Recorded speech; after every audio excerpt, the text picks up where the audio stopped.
അദ്ദേഹം ഒരു ജീവിതകാലം മുഴുവൻ ജനങ്ങൾക്ക് വേണ്ടി ജീവിതമർപ്പിച്ച ഉന്നതനായൊരു കമ്മ്യൂണിസ്റ്റ് പോരാളിയും നേതാവുമായിരുന്നു. അദ്ദേഹം ജനിച്ചു വളർന്നത് വളരെ പ്രതികൂലമായ സാഹചര്യങ്ങളിലാണ്. കഷ്ടപ്പാടുകളും ത്യാഗങ്ങളും നിറഞ്ഞു നിൽക്കുന്ന സമൂഹത്തിൽ നിന്ന് പട്ടിണി കിടന്ന് പട നയിച്ചുയർന്നു വന്ന നേതാവാണ് അദ്ദേഹം.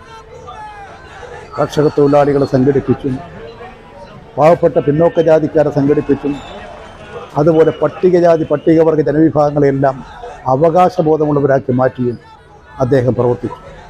ദേശീയ പ്രസ്ഥാനത്തിൽ നിന്ന് അദ്ദേഹം കമ്മ്യൂണിസ്റ്റ് പാർട്ടി അംഗമെന്നുള്ള നിലയിൽ പ്രവർത്തിച്ചുകൊണ്ട് അത്യുന്നതമായ സ്ഥാനങ്ങളിലേക്ക് അദ്ദേഹം എത്തി. ഇന്ത്യയിലെ കമ്മ്യൂണിസ്റ്റ് പാർട്ടി മാർക്സിസ്റ്റിൻ്റെ സ്ഥാപക നേതാക്കളിൽ ഇന്ന് ജീവിച്ചിരുന്ന ഏക നേതാവായിരുന്നു സഖാവ് വി.എസ്.